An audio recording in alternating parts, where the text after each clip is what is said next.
Let's quickly take you back to the ongoing United Nations General Assembly, where President Muhammad Buhari moments ago called for collaborative efforts in the fight against Boko Haram in the northeastern part of Nigeria.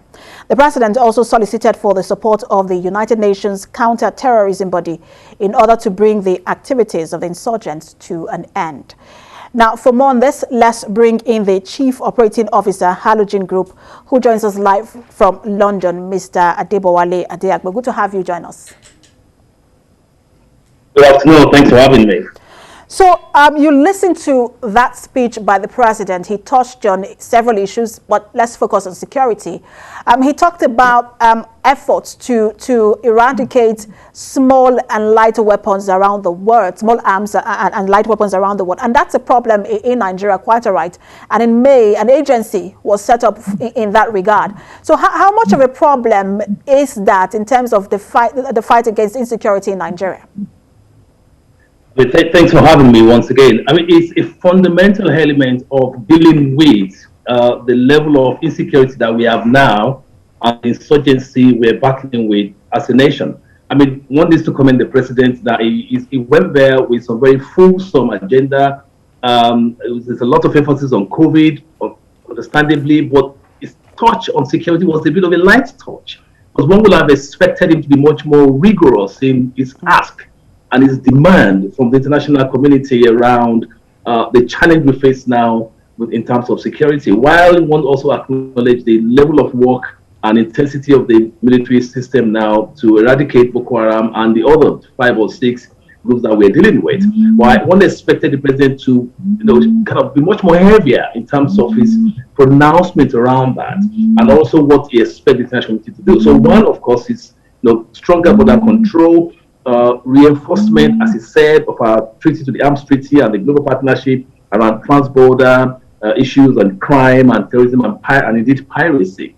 But when you're in front of hundreds of global leaders, you want to ask them for some of the soft touches, which are essential and fundamental in dealing with the level of crisis that we have.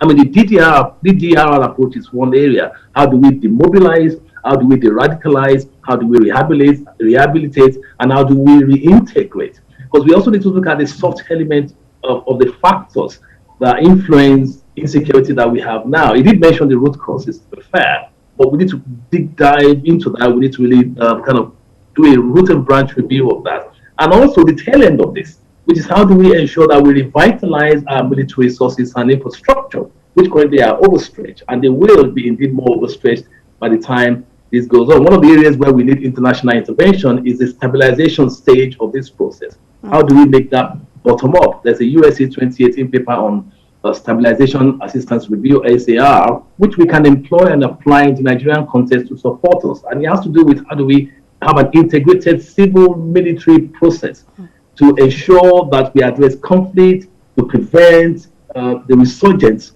of such insecurity challenges that we face. So a lot more was expected. Quite on the agenda you said. You think that we missed an opportunity there, but isn't that something he can do on the sidelines?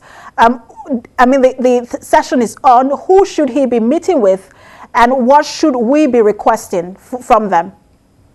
Thank you. I mean, I wouldn't want to start to expose those he needs to meet with. I mean, security at its best also needs to be covered. But I mean, one needs to acknowledge the fact that, he met the Queen of Netherlands, Maxima Zorreguita, and it was majorly around conversation around the environment. Very important, I agree, but there's much more to it. So there are leaders there that he can speak to. I mean, he did acknowledge Angela Merkel again for the fantastic work she's done in Europe. So there are countries that we've been talking to. I mean, the US is always there. France is there also. But what we need to really have on the agenda on the table when we're having our conversation is the international dimension, diplomatic intervention, a stronger border patrol with the use of technology to support such systems, looking at the drivers of insecurity itself. How do we start to strengthen our system and infrastructure for prevention, for reaction, and for response?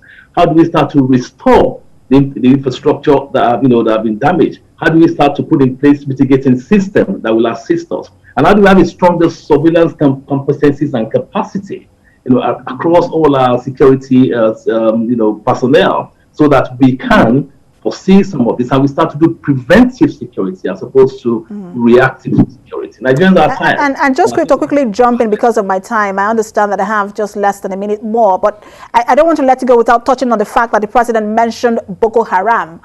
He talked about the fact that Boko Haram has been weakened by our military forces, and they are still active and prey on soft targets.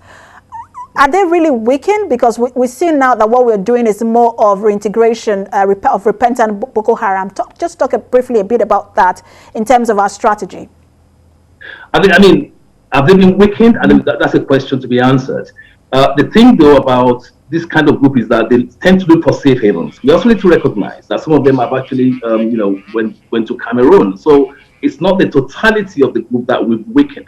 And we also need to know that Boko Haram is not the only group that we are dealing with. We have 5 others. We have JNIM, we have ISWAP, we have ISGS, we have AQIM. So we need to keep our eyes on the ball and not just have a narrow focus on Boko Haram. But what the government needs to do now is a stronger commitment to addressing this issue. And it must be majorly around post-conflict stabilization as a strategy. So how do we, again, engage internationally? How do we call in regional cooperation? How do we ensure that there's local engagement in addressing this? And how do we ensure a stronger cohesion around the interoperability of all the agencies involved? I mean, those are some of the key factors that we need to build on now moving forward. We'll see what we get out of this in terms of collaboration, investment, and investors from this ONGA session ongoing. Thank you so much for helping us break this down. CEO Halogen Group, Wale Adeagbo. Thank you. Thanks for having me.